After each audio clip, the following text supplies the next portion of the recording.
I was only 8 years old when it happened, and even now, decades later, the memory still sends chills down my spine. It was a cold winter evening, the kind where the wind howled outside like a distant wolf, and my family had gathered around the fireplace for warmth. My little kitten, Whiskers, was curled up asleep in my lap as I dozed off on the rug, feeling safe and cozy for the first time all day. Suddenly, a sharp, piercing screech jolted me awake. My heart pounded in my chest. What was that?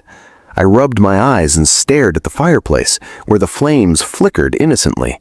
Then another crackle, louder this time, followed by a blood-curdling squeal that made my blood run cold. Out of the chimney tumbled the first one, a tiny baby raccoon, its fur singed and smoldering, eyes wild with panic and pain.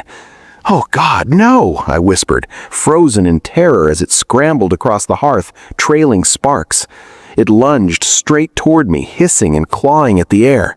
I screamed and shoved Whiskers away just in time. The poor thing was yowling in confusion. The raccoon, desperate and burning, tried to climb my leg, its tiny claws digging into my pajamas. In blind panic, I kicked out, sending it tumbling into the couch with a thud. Tears streamed down my face. I was shaking uncontrollably, my mind racing with fear. "Mom! Dad! Help!" But it didn't stop there. One by one, more came crashing down the chimney. 8 or 9 baby raccoons in total, all on fire, their fur ablaze from whatever nightmare had ignited up above. They poured into the living room like a horde from hell, screeching and charging in every direction. Whiskers bolted under the table, but one of them went after her, snapping and sparking. "No, leave her alone!" I cried, grabbing a pillow and swinging it wildly to keep them back. My voice broke with sobs. I felt so helpless, so terrified that my best friend, my innocent little kitten, would get hurt because of me. My parents burst in from the kitchen, their faces pale with shock. "What in the world?" Dad yelled, grabbing a thick blanket to smother the flames on the nearest one. Mom was screaming for us to get back, her hands trembling as she tried to herd us toward the stairs. The room filled with acrid smoke and the horrible smell of burning fur. The raccoons were everywhere, climbing curtains, knocking over lamps, spreading fire wherever they touched. My dog from the other room started barking furiously, snapping at them, but yelping when the flames got too close. We had no choice. "Upstairs, now!" Dad shouted, his voice cracking with fear.